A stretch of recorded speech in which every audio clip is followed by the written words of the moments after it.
What's up, guys? It's Nate. We're doing another day hike here in northern New Mexico. It is 4th of July weekend. Happy 4th, happy Independence Day. What I'm planning on doing today, what I want to do, bare minimum of success, is to summit Sheepshead Peak, which is accessible via the high road to Taos. And the most common way people take to access Sheepshead Peak, I would say, is probably the Trampas Basin. From there, you can either hike straight up the basin, which is what I am trying to do today, or you can kind of go up towards the Hidden Lake Trail, and then that's a little bit more of a gradual climb, but still fairly steep, and obviously has a little bit of extra mileage. I'm electing to do this one today because I thought it was a good challenge. I wanted to put myself through the challenge of doing this steep climb. What you can see behind me, that looks pretty insurmountable, but if you look closely, there are two couloirs that I think people take. There's one that's, I think, right in the middle, center screen of what you're looking at now, and there's one on the left. They look about the same level of steepness, but a few peak baggers had tracks that took the one on your left. So I'm gonna trust them and go up that one. Sheepshead Peak is a mountain I've wanted to summit for a long time. It is very cool. It is a pretty intimidating mountain. You can see it's very jagged and rocky and glacial around here. And so I'm hoping the climb goes smooth. I do think I might be testing the old acrophobia today. And so that'll be a good test for me to keep a level head, focus on my climb. There is supposed to be some exposure, though I don't think it's anything that actually presents a real danger. There's like a 20% chance of rain starting at noon today. It's about 8:20 right now. I got to Trampas Lakes around 8, I think. And so I would like to be up and down the peak, well, before noon, obviously. But we are going to be limited in speed by the terrain. So that's why it's good to be here pretty early. All right, that's enough yapping. I'm gonna eat a quick lunch, or well, breakfast, I guess, drink some water, and we're gonna shoot up that left couloir. And it's a shame the view isn't very good. I'm about halfway up. I would definitely say that first half was pretty easy. The second half definitely looks steeper, but knock on wood, I'm optimistic it won't be as bad as I was fearing. Oh yeah, we did it. We are up the couloir. That was, it was slightly strenuous. It wasn't as bad as I thought it was going to be. That's for sure. It did turn into a hands and feet scramble. But just looking at it downhill, like, I can easily boot scoot that down. I know that there's multiple ways that you can get down safely. Pretty good for me. I was getting slight flashbacks to the Wheeler Peak half cirque trip I did with Will and Ryan, where we had to go down that one couloir, and that one was a lot sketchier than that. This is not too bad, but really stellar view so far. Building clouds slightly worry me, but the weather is still showing 0% chance, so I'm going to try to not let it bother me while we go tag Sheepshead, and then I don't think we're going to do anything else. You see a nice social trail. Let's head up.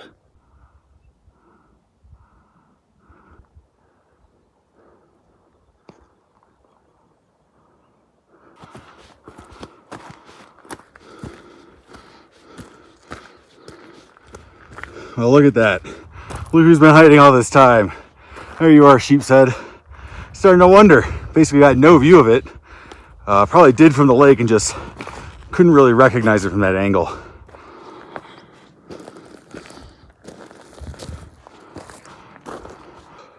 Oh, that's nice and scary. Not looking forward to this. Okay, so this is where it came from, but I did not go up this ridge. That sketched me the hell out, and the rock was super rotten. What I ended up doing was, I think I came up this chute, so tracing my steps backwards, I followed below that rock bench right there, and it's pretty good, because this isn't as sketchy as it looks. I mean, it's definitely steep, but it's not like terrifying or anything. So I did drop all my pack and stuff, so I do think that is the real summit. So we're just gonna traverse this section right here, should be easy, and then we'll have officially bagged Sheepshead. I'm not gonna lie, I almost tilted. That was freaking me the heck out. Like I said, I have bad acrophobia. I was starting to shake, and there's nothing I can do about it when that happens. So I'm glad that we found a way to get on to basically we're at the summit. Just a little move right here, and then we'll be there.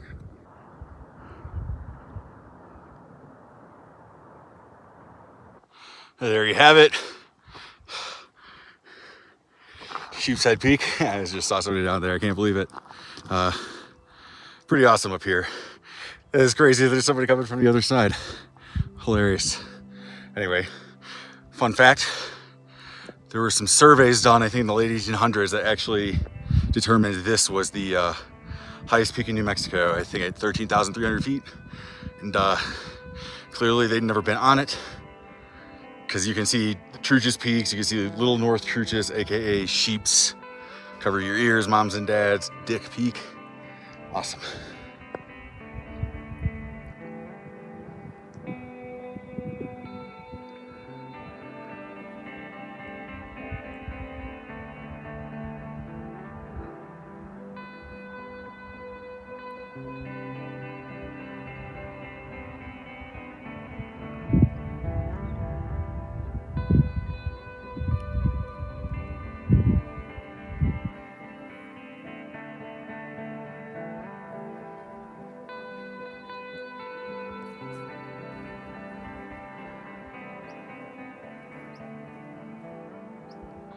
All right, let's grab my pack. Probably looks like a huge weenie. The guy up there going down on my butt is actually a viewer. So shout out to Steven. We've chatted a few times, tried to get a hike together, never worked. We're both busy people, but it's super cool to meet him. Also shout out Kurt, who I met about 3 weeks ago. It's funny how like 2 times in 3 weeks, for the first time ever, I have been recognized in public. Look at me talking like a celebrity. All right, I won't let my ego get inflated too much. We're done with the sketchy parts, but you can see that the clouds are continuing to build. I'm gonna try to make it back to the couloir, where I'm gonna drink some water, maybe eat a small snack, and then work my way down that and get back to the lakes. One last view of the churches of the Quemado Basin and now the Nambe Basin. Now that the terror has subsided, I can just appreciate how beautiful the scenery is. I'm not lying when I say I'm a huge weenie, guys. It's a long way down. I've always been curious if there was actually a trail that went from the Rio Quemado Basin over to the Truchas Basin. I've seen it on the maps, but it just looks like there's no way there could be a trail there, but I do actually see it from here, as maybe you can see center screen, switching back, super steep switchbacks. All right, as the sky is darkening more rapidly, it's time for me to head down. Just gonna probably boot scoot most of the way down. And I'm definitely looking forward to getting to the lake. Brought the filter again, so I'll refill some water, and then I'll probably be pretty worn out at that point, so I may not just head straight to the car from the lake in one shot, but we'll see, maybe I will. All right, wish me luck on this trip down. I don't know if you see that. Oh, did you just hear it? There's a bighorn sheep on top of that rock up there calling. Oh, you can barely make it out. Wild. I was literally just thinking that. I was surprised I hadn't seen any sheep yet.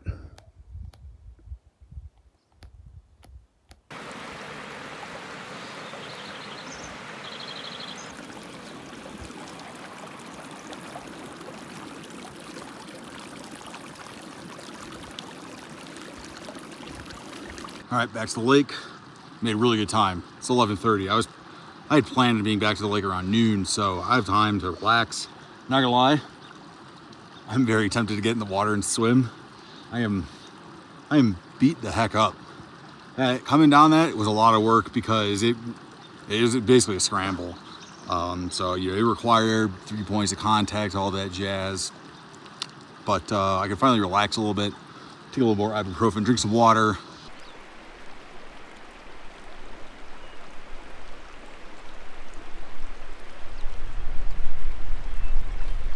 I do have a slightly funny story. I did hike to these lakes with my wife back in, I guess it was Memorial Day 2020. And when we're leaving, there's this guy and his girlfriend or wife, and he asks us, is there snow up there? And you know, it's Memorial Day weekend in the Rocky Mountains. It's like, of course there's snow, but he and his wife or girlfriend had plans to hike up the Sheepshead Peak. And keep in mind, we saw them when we were going out. And they may have been backpacking, but when I told the guy, yeah, there's snow up there, he was like, oh, damn it, I didn't want to get my boots wet. It's like, why would you even make the drive out here if the fact that there was snow is going to be a non-starter? It was just wild to me. People, do not forget that just because New Mexico and, you know, Breaking Bad might look hot and dry 100% of the time does not mean that it is. It does snow at higher elevations and it stays there well into the summer.